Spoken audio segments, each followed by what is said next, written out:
7वें दिन तू क्या करना, विश्राम करना, परमेश्वर के साथ संगति करना, लोग विश्वासियों के साथ संगति करना, ये नियम है, इसलिए हमें रखना है। लेकिन कुछ लोगों का माइंड सेट होता है नहीं हम 1 घंटा लेट ही करेंगे, तो आप किसके लिए लेट आते हैं? जाने दो, लेट के विषय में फिर से तुम्हारे पीछे नहीं पड़ते, ठीक है, आपकी मर्जी है, पर माइंड सेट मत करो। शैतान को बोलो, शैतान कभी कभी मैं लेट हो जाता, लेकिन ये मेरे माइंड में नहीं कि हमेशा ही लेट आऊंगा। अगर ऐसा है तो आप शैतान को खुश कर रहे हैं। क्या कर रहे हैं? कभी कभी आप लेट हो जाते हैं, आप 5 मिनट के लिए आ सकते हैं। अगर आप लेट हो गए किसी कारणवश, मान लो आप कहीं गए हैं, आप आए, आपकी बस लेट हो गई, आपकी ट्रेन लेट हो गई, आप तो भी सोचेंगे अरे आज प्रभु का आराधना है, मैं 5 मिनट जाऊंगा, परमेश्वर के घर में जाऊंगा। कोई गुस्सा हो जाएगा क्या? परमेश्वर गुस्सा हो जाए, हम गुस्सा हो जाएंगे? नहीं होंगे भाई, आपके बाप का घर है, ये प्रार्थना का घर है, आप परमेश्वर जानता है आप कहाँ फंस गए थे, आप कहाँ लेट हो गए, पर आपके दिल में था कि मुझे जाना है।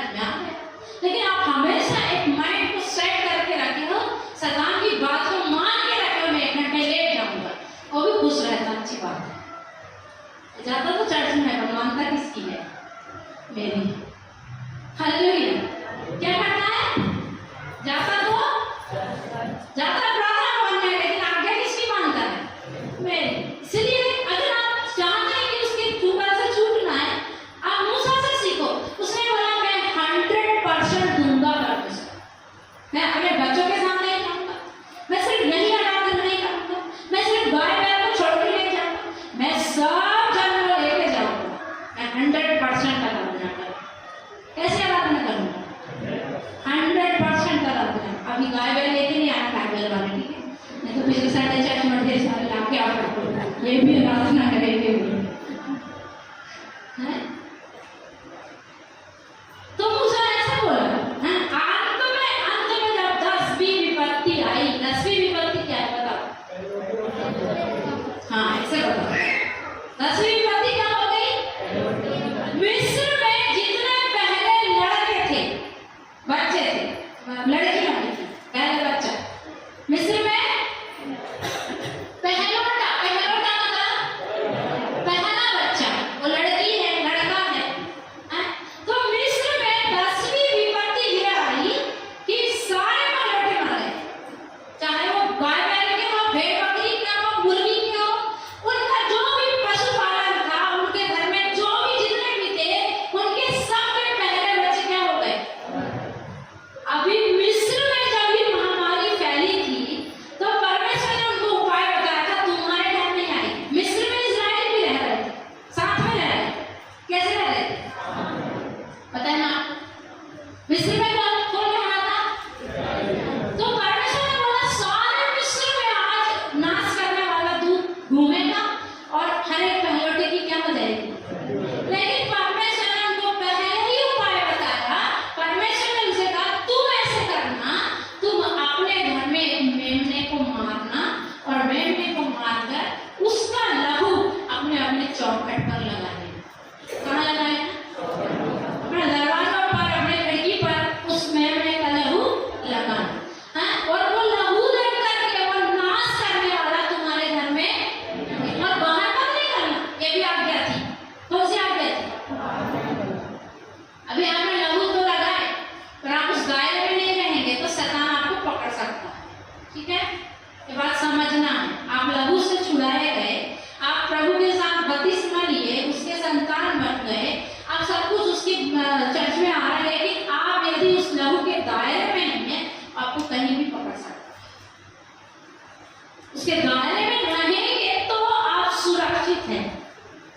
कैसे सुरक्षित रहेंगे? उसका दायरा था, उसने परमेश्वर ने उसे कहा था अपनी चौखट पर तुम उस मेमने का लहू लगाना, खिड़की पे भी लगाना, और फिर कोई भी उस रात में बाहर नहीं निकलना। तो नहीं निकले वे लोग, और फिर जब देखे उन्होंने आधी रात में मिस्र में बड़ा हाहाकार मच गया, सबके पहलौठे बच्चे क्या हो गए? मर गए, चाहे जानवर के। फिरौन के घर से लेकर, फिरौन के घर में भी एक पहलौठा बेटा था, फिरौन का बेटा था, उसके घर से लेकर पूरे मिस्र में हर एक के घर में, चाहे जानवर के हो चाहे मनुष्य के, हर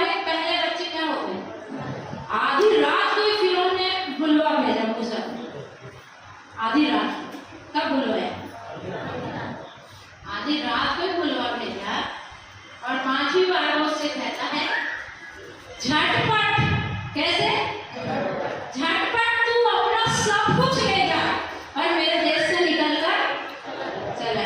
अभी तक क्या कर रहा था? अभी तक क्या कर रहा था? देखो, जब शैतान हमको जान लेता है, सब लोग अभी ध्यान से सुनना है, ठीक है? जब शैतान आपके इरादों को जान लेता है कि मैं परमेश्वर की 100% आराधना करूंगा, अंत में वो हाथ जोड़कर कहेगा चल जा। हालेलुया। क्या करेगा? अंत में वो आपको रोक ही नहीं सकता और मुझे नहीं रोक सकता। मैं जिस दिन से इधर खड़ी हूँ, एक भी संडे नहीं कि उसने मुझे रोका। क्या हमको बीमारी नहीं आती? क्या हमारे को शादी ब्याह नहीं आती? कोई भी संडे नहीं रोक सका मुझे, और मेरे परिवार को नहीं रोक सका। क्यों? क्योंकि हमने निर्णय लिया हम परमेश्वर की उपस्थिति में जाएंगे। हम उसके नियम को, और संडे के दिन बीमार को रोक भी नहीं सकते। क्या बोलते? उसको मालूम है इनका इरादा कैसा है, पक्का है। हमारे इरादे के अनुसार ऐसा काम उसको मालूम है। कभी कभी तो नहीं जाएगा तो वो भी चुकाता रहता, चल रहते हैं आज संडे अभी क्या मिलता है, ऐसा करता है। कितने लोगों के साथ करता होगा? नहीं करता? अच्छे लोग हैं, प्रभु आपको आशीष दे, ठीक है? तो फिर उन्होंने 4 बार मना किया। कितने बार मना किया? कितने बार मना किया?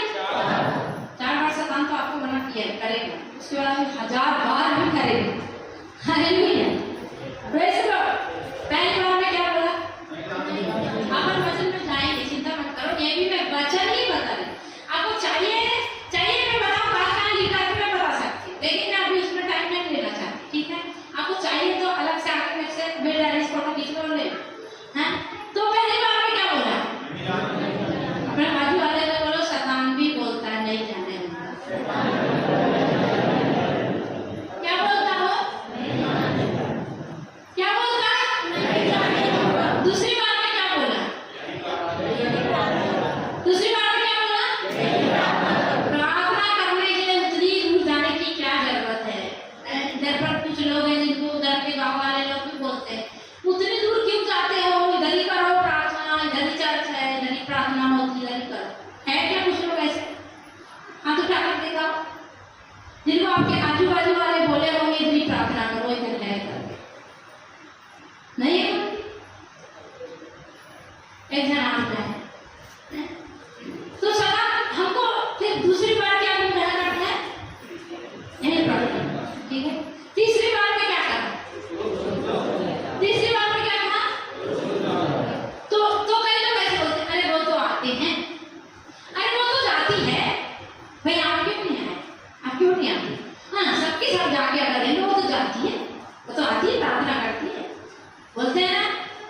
नहीं बोलते? हैं? क्या बोलते हैं?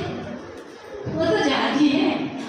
मुझे तो ये आशा कई बार है, वो तो जाती है, हाँ वो तो जा रहे हैं, हाँ बच्चे तो जा रहे हैं। तो क्या आपको नहीं बचना है? आपको उद्धार कैसे होगा? उद्धार ऐसे पैरों में नहीं होगा, समझ रहे क्या? उद्धार इवन पति, देखो पृथ्वी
पति के साथ पत्नी का उद्धार नहीं हो सकता। वचन में लिखा है, स्त्री क्या तू किसी का उद्धार करा सकती है? करा सकती है? नहीं करा सकती।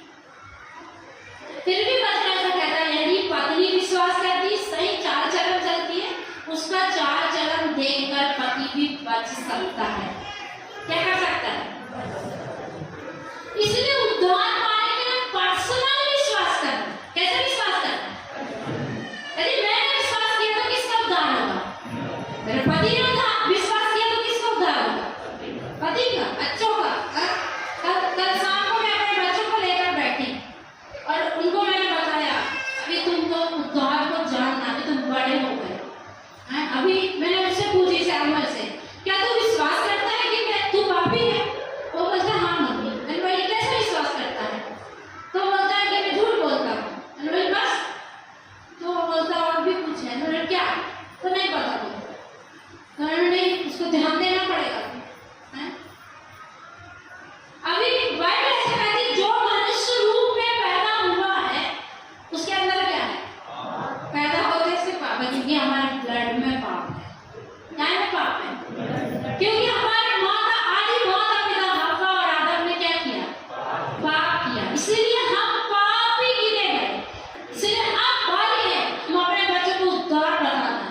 अब उनकी उम्र है कि हम उनको उद्धार बताएं। मैंने कहा अभी तू स्तुति को बड़ा नहीं है कि तू मर जाएगा, अभी तो तू स्वर्ग में चला जाएगा, नहीं जाएगा, नरक में जाएगा। इसलिए फिर मैं बोली कैसे छूटेगा? तो बोलता है कि मान लेने से कि मैं पापी मनुष्य हूँ। मैं सही बोलता है, लेकिन उससे भी नहीं होता। उससे भी नहीं होता। होता है? होता है? आप क्या सोचते हैं? मान लेने से होता है? मैंने मान लिया मैं पापी मनुष्य हूँ, क्या मैं उद्धार हो जाएगा? कैसे होगा? कैसे उद्धार होगा? फिर मान कर छोड़ देगा। मैंने उसको कही अभी तक अंदर थरथराहट आना चाहिए कि मैं झूठ बोलता हूँ, आज ही छोड़ूंगा। अगर तू आज ही नहीं छोड़ेगा तो आज प्रभु आएगा, तू नरक में जाएगा। मैं सिर्फ आपको नहीं, मैं अपने बच्चों को बिठा कर 1 घंटे ये बात किया है। मैं आपको ये बता दूं क्योंकि उनकी भी मुझे चिंता करना है। अभी वो बड़े हो रहे हैं, बड़े हो रहे हैं, तो उनको मुझे बताना पड़ेगा। अभी वो विश्वास करेंगे, मन फिराएंगे तो क्या होगा? बच जाएंगे। अब विश्वास नहीं करेंगे, मन नहीं फिराएंगे। जैसे उसने स्वीकार किया कि मैं झूठ बोलता हूँ, अगर वो अब झूठ बोलना नहीं छोड़ेगा तो क्या वो प्रभु के साथ जाएगा? क्या मैं प्रभु ऐसे सोचेगा ये पास्टर का बेटा है, मैं नरक में कैसे जाने दूंगा? ऐसा नहीं सोचता। ऐसा नहीं सोचता। जो मन फिराएगा वो बच जाएगा। ऐसे लिखा है एचकेएल की पुस्तक में, ऐसा लिखा है यदि बाप मन ना फिराए तो वो कहाँ जाएगा? नरक में। लेकिन उसका बेटा मन फिराए तो वो कहाँ जाएगा? ऐसा लिखा है वचन में। वचन लिखा है, आप ये एचकेएल पढ़ो। परमेश्वर कहता है जिसने पाप किया उसके पाप की सजा मैं उसको दूंगा। क्या करूंगा? ऐसा नहीं सोचना है। तो हमारे पाप की सजा तो यीशु मसीह ले चुका है। क्या किया है?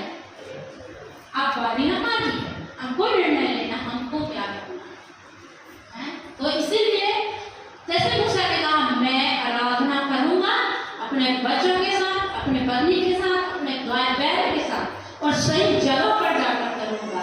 3 दिन की दूरी पर जहां परमेश्वर चाहता है वहां पर मैं क्या करूंगा? उसकी आराधना करूंगा। तब परमेश्वर ने उसके लिए अद्भुत काम किए, अद्भुत काम किए। जब पहले मर गए उस रात में फिरौन आधी रात को उनको बुला करके उठ बैठा और कहा तुम सब कुछ लेकर तुरंत ही मेरे देश से कहाँ जाओ। Hallelujah, hallelujah. यदि आपका इरादा पक्का नहीं तो आगे समय अपना इरादा क्या करो? पक्का करो, मैं आराधना करूँ। हम जितने लोग बपतिस्मा लिए ना, बपतिस्मा के दिन एक गीत गाते हैं। कौन सा गीत है?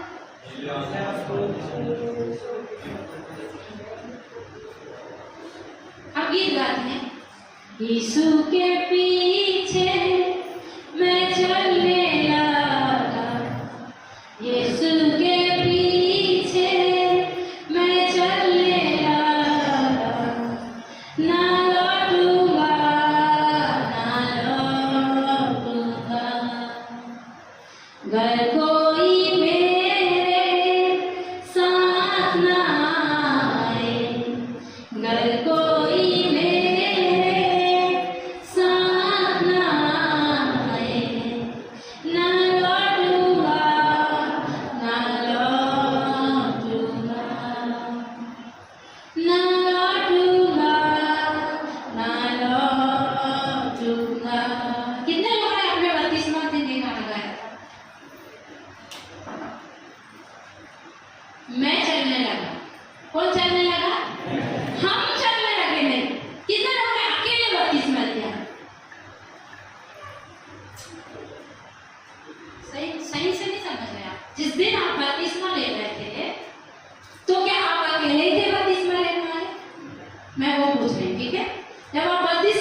अकेले में बपतिस्मा लिया, मुझे दे दो आज।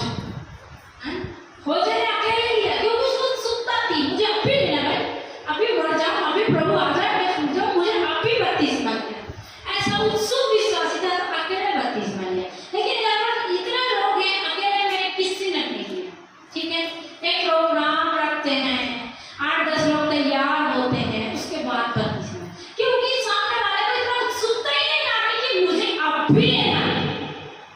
एक खोजे के अंदर आ गया था, क्या करना मुझे अभी तक मिले हैं, क्यों? और फिर देखिए पतरस भी जब प्रचार किया, उस दिन कितने लोगों ने बपतिस्मा लिया? उन लोगों ने भी तुरंत बोला मुझे अभी बपतिस्मा लेना है। ठीक है, वो ऐसे वाला विश्वासी अभी तक मुझे नहीं मिला, प्रार्थना करती मिल जाए। एक मिला था पर वो भाग गया, जैसे वो पीछे पड़ा था, हमें बपतिस्मा दे दो, हमें बपतिस्मा दे दो, हमें बपतिस्मा दे दो। हम बोले रुक रुक रुक बोल के साल भर रखे, उसके बाद फिर डूबोने पर भी भाग गया। फिर लगता है हमने गलत कर दिया। ठीक है, पर ऐसे अलग एक विश्वासी मुझे आज ही प्रभु के साथ चढ़ने का निर्णय लेना है, क्या करना पड़ेगा आप बताओ? ऐसे नहीं मिला मुझे। ठीक, तो जब आप बपतिस्मा ले रहे थे आपके साथ बहुत सारे लोग थे, बहुत सारे लोग थे, एक ही नहीं थे। अब जब वो लोग प्रभु को छोड़ते हैं, क्या आप छोड़ दो? क्या हमने बोले यीशु के पीछे हम चलने लगे, ऐसे गाना था? एक अकेला तो नहीं था वहां पर, था फिर ऐसे गाना गाता था, यीशु के पीछे हम चलने लगे, न लौटेंगे न लौटेंगे। ऐसा गीत गाया किसने? कैसे गाए थे? बोलो सब लोग बोलो ना थोड़ा। घर कोई मेरे, ठीक है, पति के साथ बपतिस्मा लेकर, क्या बोले पति चलेगा तो ही चलूं, ऐसा बोले? नहीं बोले। पति नहीं चलेगा तो आप कितने लोग चलेंगे? पत्नियां बताओ, आपका पति प्रभु को छोड़ देगा, कितनी पत्नियां प्रभु को नहीं छोड़ेंगी? ये कहना बहुत सरल है, ठीक है? हैं? अभी आपको वो सब कुछ दे रहा है, कपड़ा दे रहा है, खाना दे रहा है, कल बोलेगा जा कुछ नहीं देता था, बोलो कि मत दे, मेरा प्रभु देगा। हैं? बोल सकते हो? ऐसा निर्णय आपको लेना है, ये सरल है। जो निर्णय लेना चाहता है उसके लिए सरल है, जो नहीं है किसी को सुख में जिंदगी बिताना है, भाई पति नहीं देगा तो कैसे चलेगा? हैं? इसलिए पति को छोड़ नहीं सकते। अब पति लोग बताओ, आपकी पत्नी आपके साथ ना आए, कितने लोग प्रभु के पीछे चलेंगे? Very good, praise the Lord. Rajju एक लिए ताली बजाओ। अभी रज्जू ने बपतिस्मा नहीं लिया है, लेकिन उसकी पत्नी ने बपतिस्मा लिया, लेकिन आज वो हाथ उठा रहा है, मेरी पत्नी नहीं आएगी तो भी मैं प्रभु के साथ आऊंगा। ये हमारी खुशी की बात होना चाहिए। एक व्यक्ति सही रीति से मन पे आए। Hallelujah, hallelujah. तो हम किसी के भी साथ उद्धार नहीं पाएंगे। हमारे साथ कोई आए और मत आए, आए और हम आएंगे, हम चलेंगे तेरे। हमने निर्णय लिया, मैंने निर्णय लिया, अभी दुनिया छोड़ दे। मूसा ने भी निर्णय लिया, मैं अकेला नहीं जाऊंगा, परमेश्वर ने बोला है तो इनको छुड़ा कर लाना, तो मैं इनको लेकर ही जाऊंगा। वो तो परमेश्वर के पास था, वो तो परमेश्वर का दास था, लेकिन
जैसा है भविष्यवक्ता की पुस्तक 1 अध्याय उसका 3 वचन। बैल को अपने मालिक को और गधा अपने स्वामी की चरनी को पहचानता है। ठीक है, क्या लिखा है यहाँ पर? बैल को अपने मालिक को और गधा अपने स्वामी की चरनी को चरनी को मतलब अपने रहने की जगह पहचानते हैं। आपने देखा है गाय अपने मालिक को पहचानती? कोई है क्या जिसने नहीं देखा है? देखे बैल अपने मालिक को? अभी देखो गधा एक सबसे भोंदू जानवर माना जाता है। हैं? कैसे जानवर माना जाता है? जानते हैं ना आप लोग? इसलिए तो बाजू वाले कहते हैं कैसे गधा है, तो पूरा गधा ही है। और जानवर नहीं बोलते तू तो शेर है, तू तो बिल्ली है, ऐसा नहीं बोलते। क्या बोलते हैं? तू तो पूरा गधा है। तो देखो इतना मूर्ख जानवर का नाम भी पवित्र शास्त्र में लिखा है कि गधा भी अपने मालिक की चरनी को क्या करता है? पहचानता है। वो अपनी रहने की जगह को क्या करता है? पहचानता है। आगे बढ़ो। परंतु इस्राएल मुझे नहीं जानता, मेरी प्रजा विचार नहीं करती। परंतु इस्राएल मतलब मनुष्य, मतलब मनुष्य मुझे, आपको पता है इधर पर जितनी चिड़ियाएं हैं सब परमेश्वर को जानती, जितनी चींटी हैं सब परमेश्वर को जानती है, जितने भी जीव जंतु हैं। वो कैसे प्रूफ होता है? आप बोलो थोड़ा प्रूफ करके बताओ दीदी कि मछलियां प्रभु को जानती हैं।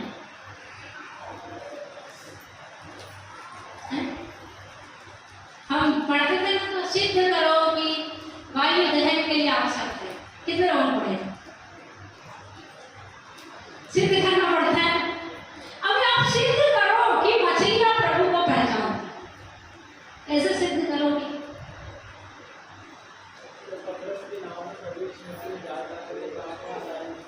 नहीं। कैसे पता चलता कि मछली भी प्रभु को जानती? जब पतरस की नाव में प्रभु आया और वो रात भर मछली पकड़ रहा था, लेकिन पकड़ा कुछ भी नहीं था। जिस समय यीशु मसीह ने उसको कहा तू यहाँ पर जाल डाल, जब उसने वहां पर जाल डाला, वहीं पर थोड़ी देर पहले डाला, ठीक है, समझना का, वहीं पर थोड़ी देर पहले पकड़ा था, खाली हाथ आया। पर यीशु मसीह ने बोला अब तू यहाँ पर क्या कर? क्या नहीं कर? इतनी मछलियां आ गई कि जाल फट गई, सवार नहीं थी। कैसे आ गई? कैसे आ गई?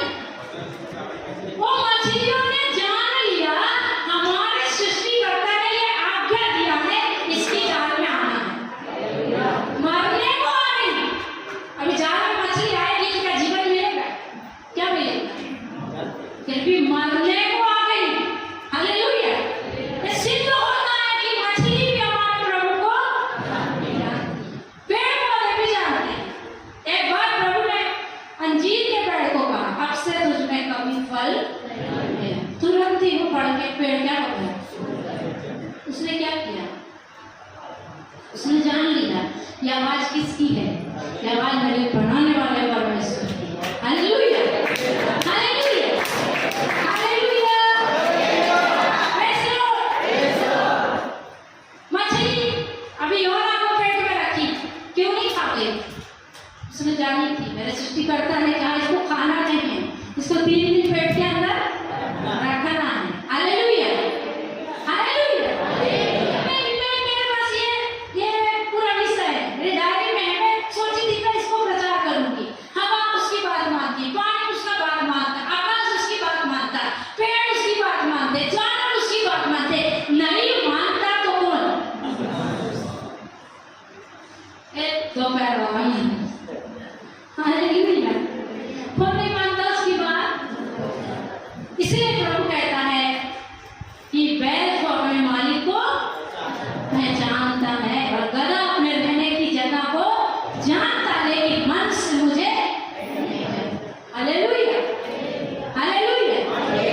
लेकिन हम तो उसको जान गए, अभी उसके आराम में अगले वर्ष से, ठीक है। अभी हम एक और वर्ष पढ़ेंगे, थोड़ा बताना था मेरे को बहुत चीजें, लेकिन जाने दो, ठीक है। फिर भी मैं भी जितना समय आपको बताऊँ। मेरे साथ एक वचन निकालिए, मत्ती रचित सुसमाचार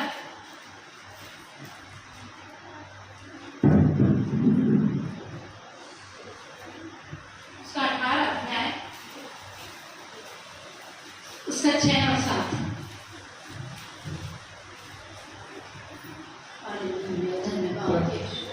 पर जो कोई इन छोटे में से जो मुझ पर विश्वास करते हैं एक को ठोकर खिलाए, उसके लिए भला होता कि बड़ी चक्की का पाट उसके गले में लटकाया जाता और वह गहरे समुद्र में डुबाया जाता। ठोकरों के कारण संसार पर हाय, ठोकरों का लगना अवश्य है, पर हाय उस मनुष्य पर जिसके द्वारा ठोकर लगती है। Hallelujah, praise the Lord. देखो मूसा ने ये निर्णय लिया और फिर उसके बाद किसी ने ठोकर नहीं खाया।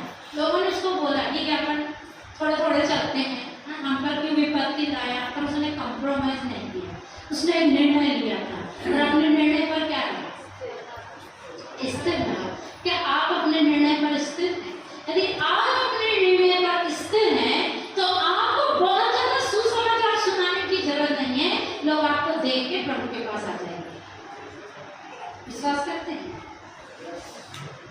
विश्वास करते हैं? यदि आप वचन के अनुसार चलने का निर्णय लेते हैं, आप वचन के अनुसार जीवन जीते हैं, वो ये एक दिन की बात नहीं है, इतवार की बात नहीं है, ये संडे की बात नहीं कि आप संडे को एक विश्वासी बनकर जीते। सुबह उठे और नहाए धोए और अच्छे से बैग पकड़ा, बाइबल इंद्रा चर्च में आ गया और क्या बन गए?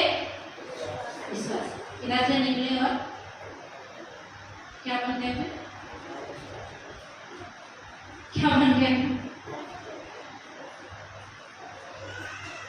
अगर आप ऐसे करते हैं कि एक दिन का विश्वासी नहीं, हमेशा का विश्वासी बने रहते हैं, तो आपको ज्यादा कुछ बताने की जरूरत नहीं है, ज्यादा कुछ प्रचार करने की जरूरत नहीं है। लोग खुद ब खुद आपको देखकर प्रभु के पास आ जाएंगे, ठीक है।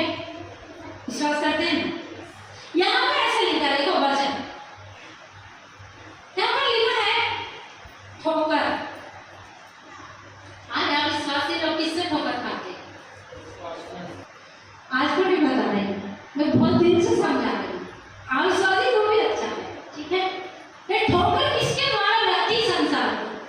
एक विश्वासी के द्वारा, क्योंकि उसका जीवन सरल नहीं है। उसका जीवन कैसा है? 1 घंटे का विश्वास। अभी भाजपा में आपको कितना अच्छे से बैठा है, अभी आप उसको थोड़ा सा मार भी दोगे तो बोले कोई बात, ऐसा बोलेगा। अभी तो आपको इतनी जगह दूर दूर बैठे हो, पर पास बैठते तो ऐसा लग जाता, तो वो इस चर्च में बैठे कोई बात नहीं होता है। ऐसा करते हैं ना कि इधर से निकालते हो था, फिर देखो हमारा रूट इधर से सीन आ जाता है, इधर क्या आ जाता है? इधर से निकले और इधर क्या आते हैं? आते हैं ब्याह में बोलेंगे आते हैं। आपको मालूम आप बहुत लोगों को सीन मारते, बंद करो। तो आज लोग ठोकर खा रहे किसके द्वारा? क्यों नहीं सोचते मौत एक अधूरा सच है? मौत पूरा सच है क्या? मौत आधा सच है, आधा। लोगों को सिर्फ मौत पता है, मौत के बाद नहीं पता है। मन फिर आए तो अच्छी जगह में जाए, मन नहीं फिर आए तो इससे भी भयानक जगह में जाए, नरक में जाए। तो मौत की सच्चाई, मौत आने से डरो मत। एक सच्चा विश्वासी मौत की खबर सुनकर डरता नहीं, क्या करता है? थोड़ा थोड़ा खुश होता है, अरे प्रभु से मिलने का समय आ गया। क्या करेगा?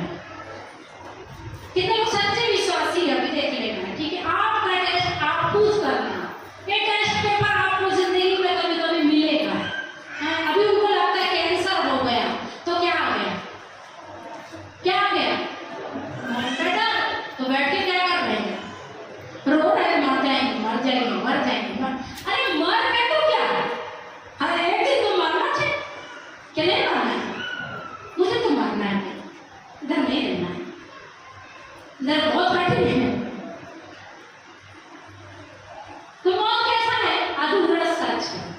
बाद का सच्चाई यीशु मसीह बताता है। कौन बताता है?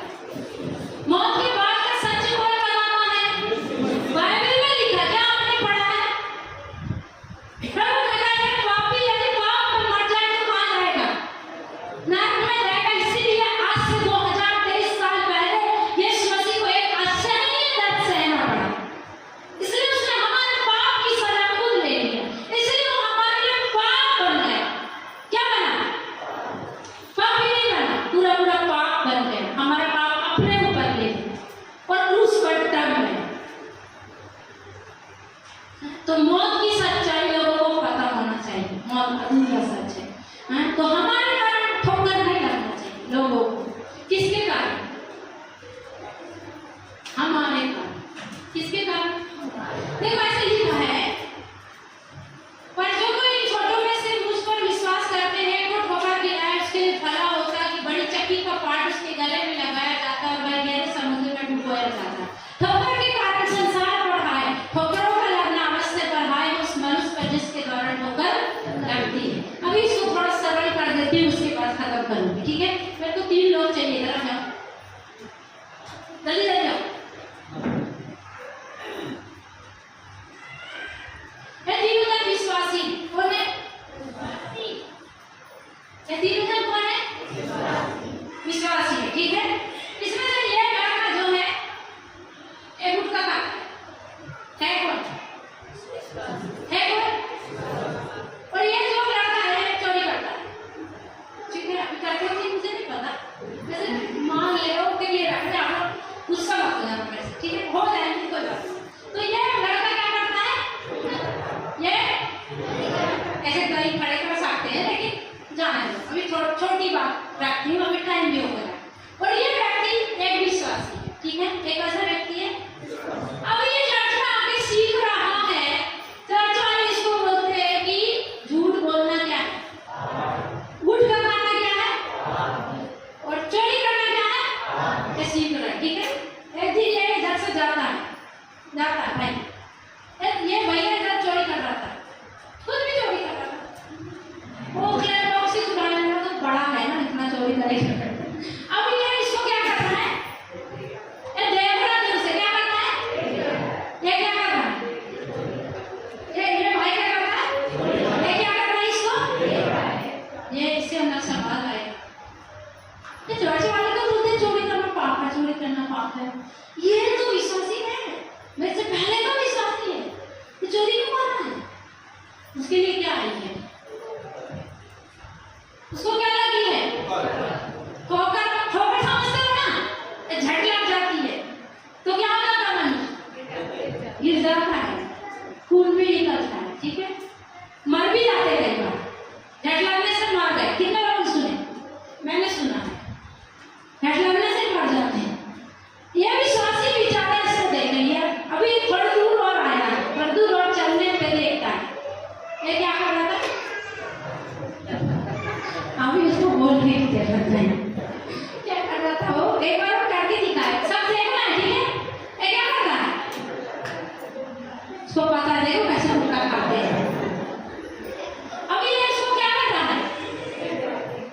अभी ये क्या सोचे, अरे बाप रे, इतना बड़ा विश्वासी चर्च में आराधना करता है और क्या करता है? अरे चर्च में मेरा फालतू है, नहीं जाता। उसको क्या लगी है? क्या लगी है उसको? ठोकर लगी है। ठीक है? अब बाइबल ऐसा कहती है, ऐसा हमने पढ़े ना, उसके लिए भला होगा कि बड़ी चक्की का पाट, चक्की देखें, मैंने सोची थी मेरे बैग में क्या है, लेकिन ये उतना भारी है। अभी ये इसके बारे में ऐसा, ये चक्की का पार्ट है। ये क्या है? चक्की का पार्ट मतलब चक्की में 2 पार्ट होते हैं ना, तो चलती है तो दोनों पार्ट से पिसता है। ये चक्की का एक पार्ट इसके गले में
अच्छा, अब वो छोटा लड़का को क्या लगी है? छोटा सा है वो, लेकिन उसको ठोकर लगी है कि एक विश्वासी मेरे हाथ गुटखा मंगवा के क्या करता है? खाता है। ठोकर लगी है कि नहीं लगी है? वो मुझे क्यों बता रहा है? क्योंकि उसको पता चल गया ये बात गलत है। ये बात क्या है? आप करते हो, आपने छोटे से को भी अगर ठोकर दिलाई है, एक पतला व्यक्ति, एक छोटा विश्वासी, एक 2 महीने का विश्वासी को भी यदि हम ठोकर दिलाते हैं, हमारे लिए भला है। क्या भला है? कोई चांस नहीं देगा। यहूदा के लिए प्रभु ने बोला, मैं तो जैसा मुझे जाना उस रीति से जाता हूँ, और हाय उस पर जिसके द्वारा मुझे पकड़वाया है। हालेलुया। कोई नाश होता है उसमें मेरा दोष नहीं है, लेकिन यदि कोई मेरे कारण नाश होता है, समझ रहे हैं बात?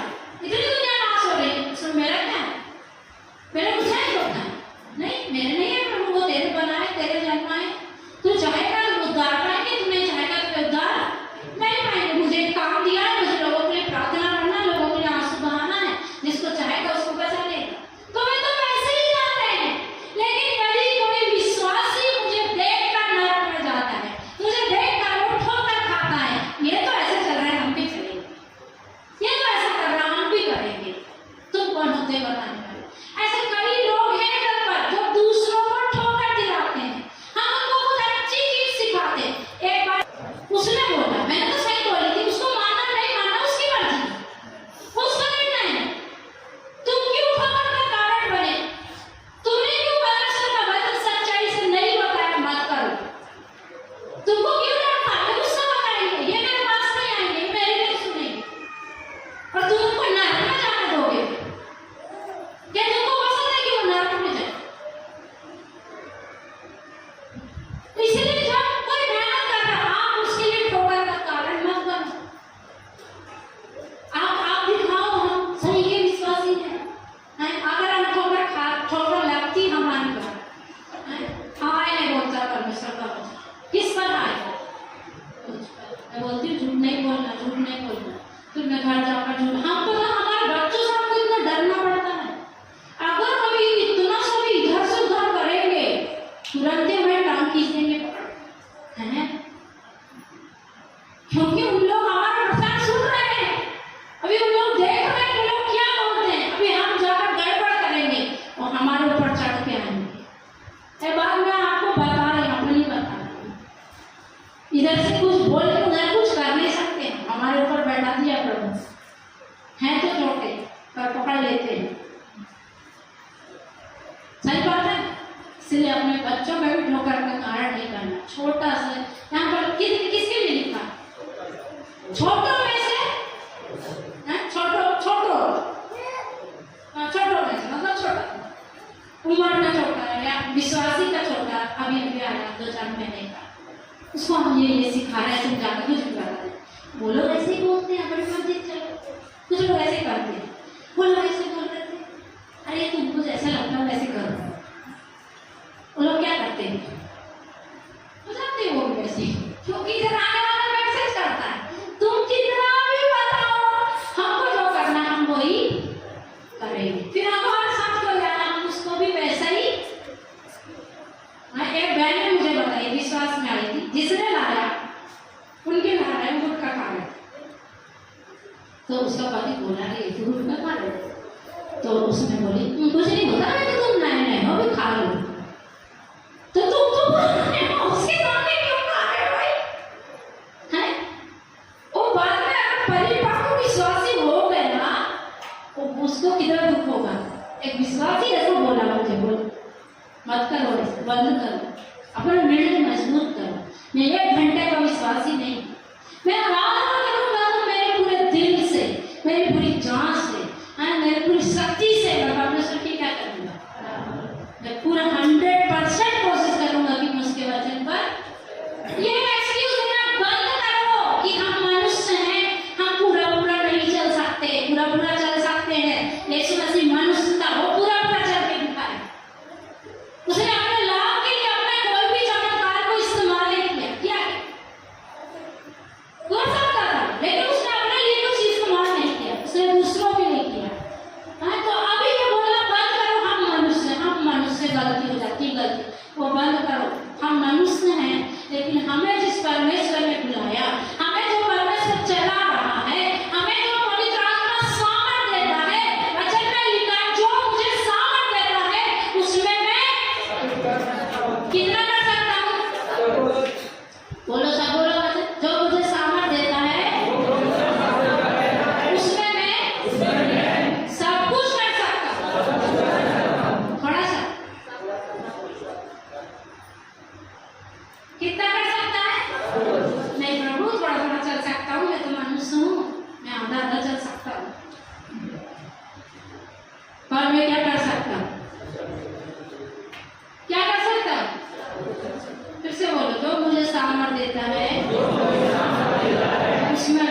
खाते हैं, ये खाते हैं, ये खाते रहो। फिर आपको खुद निर्णय लेना पड़ेगा। आप किससे डर रहे हो? मनुष्य से मत डरो, परमेश्वर से डरो। परमेश्वर को बोलो मैं नहीं खाना चाहता, प्रभु मेरी मदद कर, तू मेरी सहायता कर।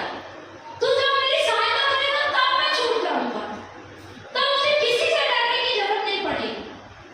और वो आपकी सहायता करेगा, करेगा कि नहीं करेगा? वैसे मैं लिखा हुआ, जब मैं निर्बल होता हूँ तब वो मुझे सामर्थ्य देगा। मेरी निर्बलता में उसकी सामर्थ्य प्रकट होती है। कब प्रकट होती है? जब मैं निर्बल हो गया, मैं नहीं कर सकता, जब उसको आप बोलेंगे मैं खुद से नहीं कर सकता प्रभु, मैं खुद से झूठ बोलना नहीं छोड़ सकता हूँ, मैं खुद से चोरी करना नहीं छोड़ सक रहा हूँ, मैं खुद से व्यभिचार करना नहीं छोड़ सक रहा हूँ, मैं खुद से नशा करना नहीं छोड़ सक रहा हूँ, तब वो हमारी निर्बलता में हमें क्या देता है? बल देता है। हालेलुया। हमें क्या देता है? आज निर्णय लो। हम प्रार्थना करेंगे, किसी के लिए भी ठोकर का कारण मत बनो। हमारा बाजू वाला हमको देखकर ठोकर नहीं खाना चाहिए। ये कैसे चलते हैं बोल के, ये कैसे झूठ बोलते हैं बोल के, ये विश्वासी है बोल करके, और हमारे द्वारा उसको बुरा नहीं लगना चाहिए। हालेलुया। वचन ऐसे कहना, हमने पिछले दिनों में पढ़ा था, तुम अपनी हानि क्यों नहीं उठाते हो? तुम क्यों दूसरे से लड़ाई करते हो? अपनी हानि उठाना सीखो, अपने आप को तुच्छ बनाना सीखो, अपने आप को छोटा बनाना सीखो, बड़ा बनना भूल जाओ।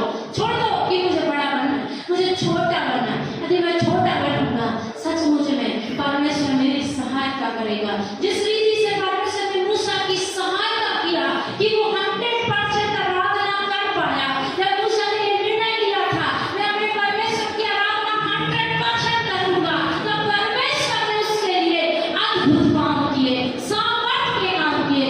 यदि आप निर्णय लेते हैं किसी भी बात का, आज आप किसी भी चीज में हैं, ठीक है, आप किसी भी बात में फंसे हैं, यदि आप निर्णय लेते हैं तो परमेश्वर आपकी मदद करेगा। यदि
प्रार्थना के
उसका